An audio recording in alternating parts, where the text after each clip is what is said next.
fortunes worth well over $100 billion. And yet, if we account for inflation, their wealth is not even close to making them the richest people ever.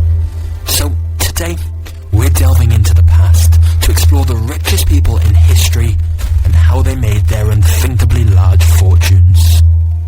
And we start with number 1, John D. Rockefeller, the oil magnate that's widely considered the richest self-made man in modern history, with an approximate net worth of around $400 billion in today's money, even after giving a substantial amount of his fortune away.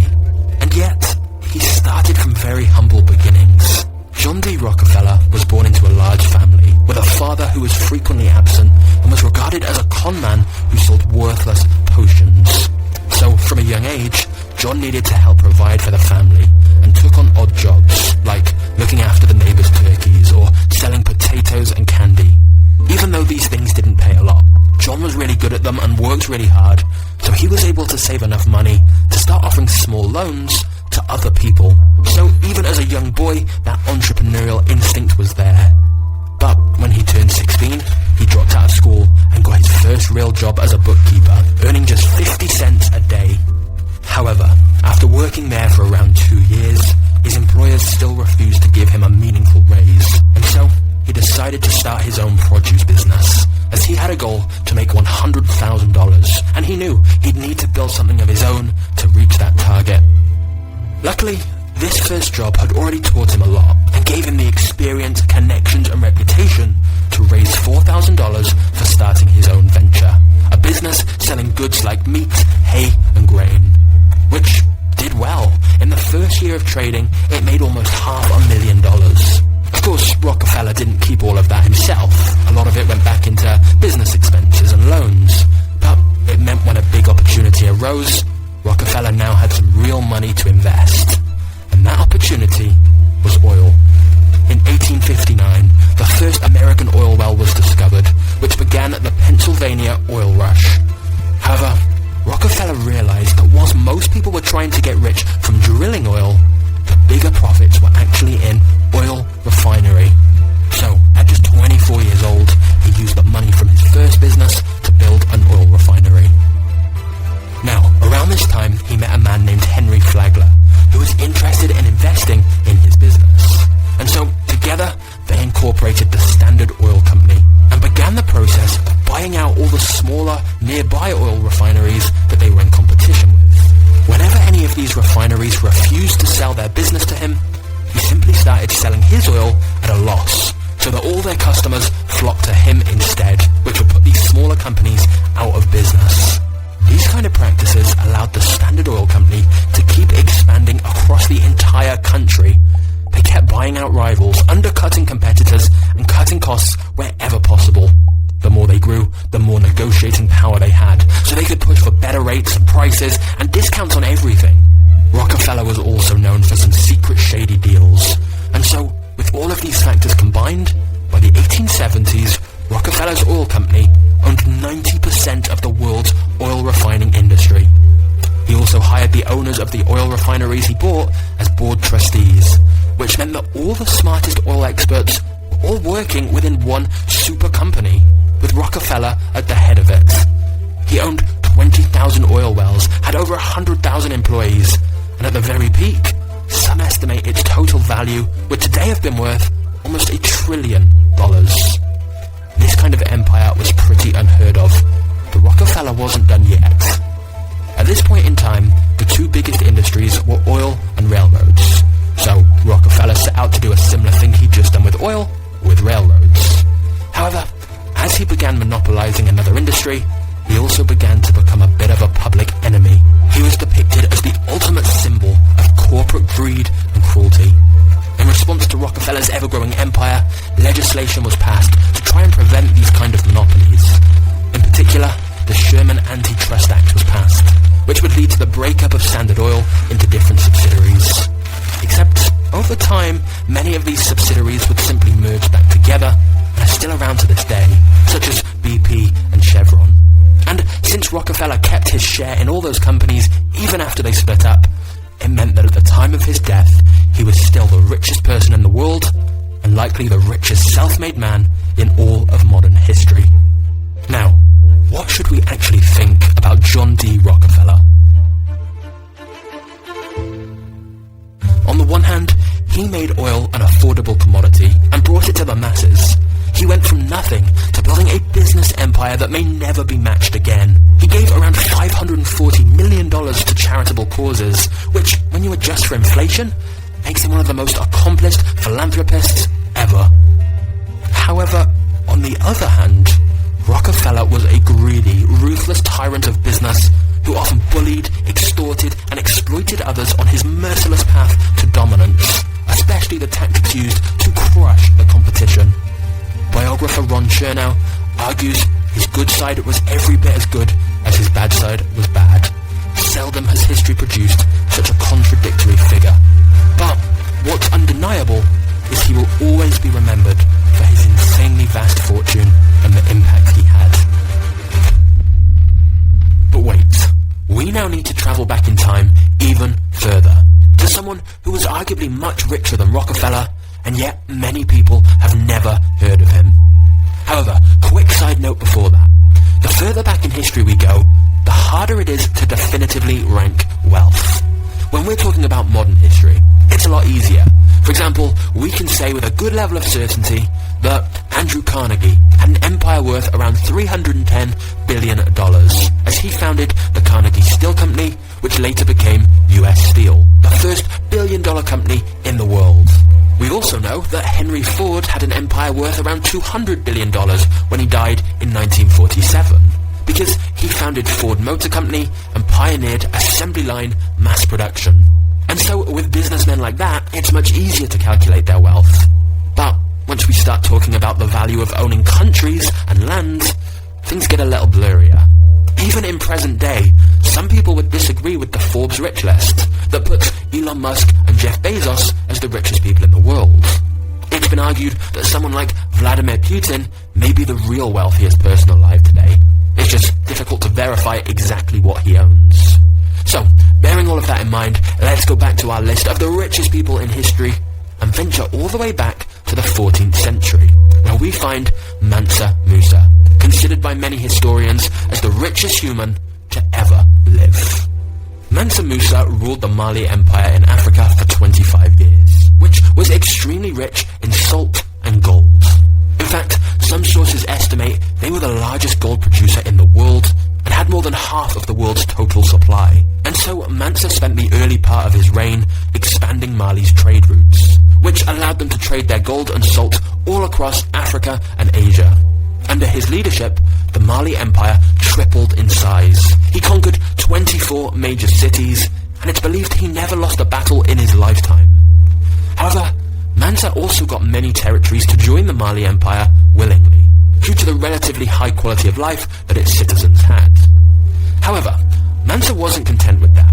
He wanted to truly put the Mali Empire on the map to the whole world. Now, since he was a devoutly religious Muslim, he'd already planned to go on a pilgrimage to Mecca, and then he realized he could use this trip as an opportunity to capture the world's attention. And thus, in 1324, he began the most extravagant pilgrimage in human history. The voyage, which would span an estimated 4,000 miles, was travelled by Mansa Musa with tens of thousands of soldiers, slaves, and heralds, draped in Persian silk and carrying golden staffs. One account estimated up to 60,000 people travelled with him, each carrying up to hundreds of pounds in gold. It's fair to say it was a spectacle that got noticed. But Mansa also gave away huge amounts of gold to the poor that he met along his route, and it was also reported he built a mosque every Friday. Having said that, his generosity somewhat backfired, because it's also claimed that he spent so much gold on souvenirs during his journey that he destabilized the local economy and caused mass inflation, since these territories had never had so much gold before and he was handing it out so freely. And if you really think about that, it highlights how absurdly rich Mansa Musa was, that he essentially caused a financial crisis by spending too much on his travels. When he did finally return from his pilgrimage though, the Mali Empire had annexed Timbuktu under his orders, and he established that as the epicenter for commerce in the region. He'd also brought back with him scholars and architects, who helped helped him build schools and mosques. Mansa even established the first major university in the region, which could take up to 25,000 students and had one of the largest libraries in the world. All of these different building projects further elevated the city's reputation and helped attract even more top scholars from all over Africa and beyond. And therefore, many historians credit Mansa with leading the Mali Empire to even greater prosperity and development. However, whilst Mansa did indeed put the Mali Empire on the map like he wanted, it didn't quite have the intended consequences. As news of their huge wealth and gold supplies made its way to Europe, several European powers saw an opportunity to conquer the empire and take the resources for themselves. But by that point, Mansa would have died and already cemented himself in history as one of the richest people to ever live. Now, as for how rich he was, some estimates put Mansa's modern-day wealth equivalent at between $400 and $500 billion. But remember, it's extremely difficult to accurately compare today's money with a fortune that was built on salt, gold, and territory. So, I guess you could say, take this estimate with a very big pinch of salt. However, because historians can't quite agree on how to compare wealth from so many centuries ago, that means the title of the richest person ever is still up for debate. So, let's finish this video with 3 very honourable mentions who may be contenders. One person that could have been the richest in history is technically Genghis Khan. The fearsome Mongol leader conquered a mind-blowing 12 million square miles of land between 1206 and his death in 1227, more than anyone else in history. As he conquered all of these different kingdoms, he also took their wealth and possessions, which, combined with the value of the land that he took, would arguably have been worth trillions of dollars. Or, in other words, incomprehensibly large amounts that's difficult to even quantify. It's an extremely brutal way to build your fortune, but it was certainly effective. Another candidate for the richest person in history is Jakob Fugger, also known as Jakob Fugger the Rich. And you don't get a name like that without having a pretty giant fortune. In fact, if you took Europe's entire economic output at the time Jakob was alive, he owned 2.2% of all of that, of the entire continent. Now, Jakob was the 10th of 11 children, but would go on to become a banker who financed kings, explorers, and religious leaders. What's crucial here, though, is that before Fugger came along, Christians could not legally charge interest on loans. But he managed to convince the Pope to change this, and then profited from that rule change immensely. In a biography written about him, the author explains that Fugger just seemed to have a gift for making money and spotting opportunities, especially when it came to business and investments. For example, when the Archduke of Austria desperately needed a loan, Fugger decided to offer it when no other banker would, and it paid off big time. He also had a great talent for convincing other people to lend him money so that he could invest it and turn it into a much bigger profit. He was undeniably very strategic and shrewd, and built a fortune that would today be worth an estimated $400 billion. But now it's time for one final candidate for the richest person ever, and that is Caesar Augustus, the first Roman emperor, reigning from 27 BC until his death in 14 AD. Time magazine once estimated his equivalent net worth today as being $4.6 trillion, because he personally owned all of Egypt. But again, going back this far in time, it's virtually impossible to put an accurate number on his wealth. So we can't say for certain who takes the title of the richest person ever, but we can definitively say that all of these names mentioned in this video had obscene levels of wealth, and were amongst the wealthiest humans to ever live, with fortunes far bigger than Jeff Bezos or Elon Musk. At least, for now.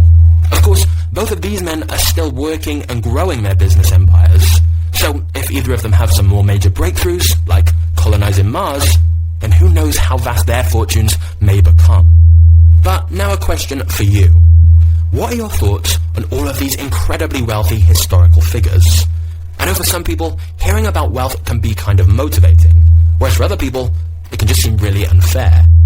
But if you do feel that way, then it's worth remembering that the fact you have access to antibiotics, electricity, internet, and so on means that in many ways, your quality of life is greater than some of the richest kings, emperors, and business magnates in history that we've just heard about.